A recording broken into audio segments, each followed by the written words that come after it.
Long since you played them, but you're significantly healthier than what you were then. How important is that going to be for you? Yeah, no, it was good. It's great just to get all 11 players out there on the court. So we learned a lot from that first game. We probably relied too much on Tarico and really didn't give others an opportunity. So we made a good adjustment on Sunday, and hopefully that carries through tomorrow night. The impact of having Bryce out there against Sydney specifically, what will that do for you? Oh, just his presence on the floor. It's, his presence on the floor.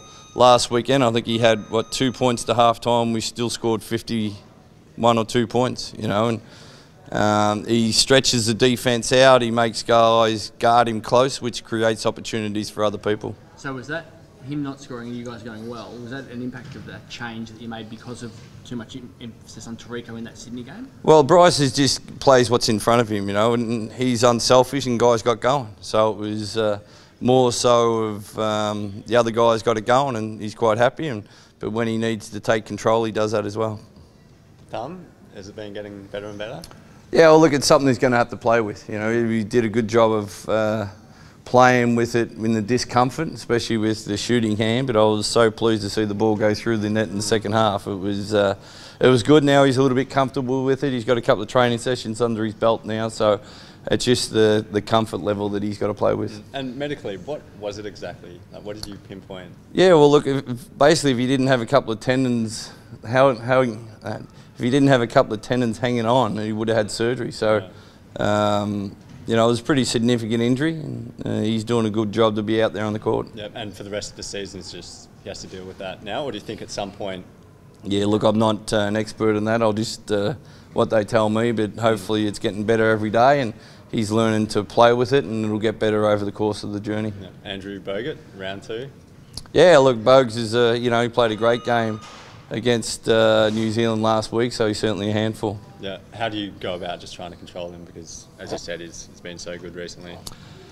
Yeah, well, it's all of them. There's Randall, there's Newley, there's Lish, Kickett, Bowen. Where do you stop? They're certainly talented line-up, and we just have to make sure that our defence is going to get tested, that we're supporting each other and doing a good job on the game plan. Yeah, obviously the last game you had that personal run-in with Bogues. Have you had much contact with him since? No, I'll ask him this week if he wants to join our huddle at half-time, and he can come in and listen to the...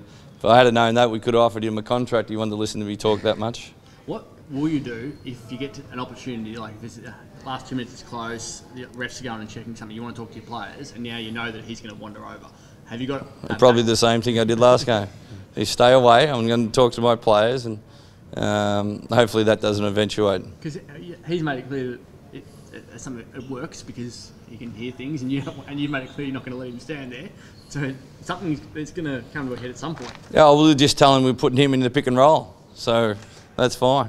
We'll have something ready for him. But can you... Do you say to yourself, I can't touch him, or how does that work now?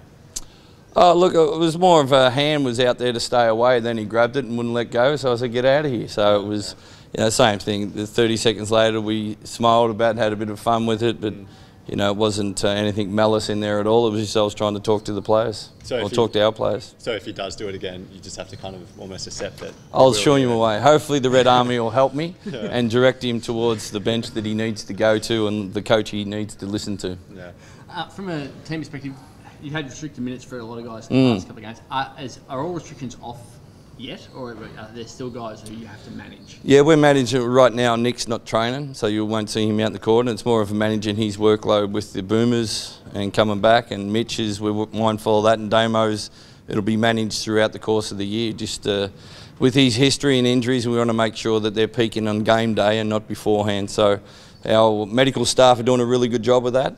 And they're guiding us the restrictions there. So Angus will be pretty much hands off and let's go.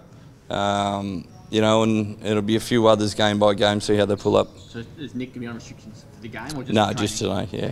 It's obviously been a massive workload. Yeah, big time, and he's always in there and playing high minutes and producing.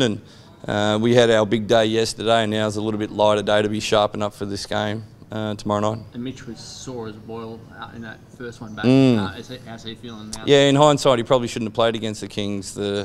that game. It was just he couldn't practice the day before, and you know, that was he was he was restricted what he could do, and I said he looked like Cliffy Young out there running, but he'd show his age. He didn't know who Cliffy Young was. He was shuffling with gumboots on, but you know, he's got through Sunday really good. He's pulled up well, so we expect he can play a full game. So would this be the healthiest you've had then?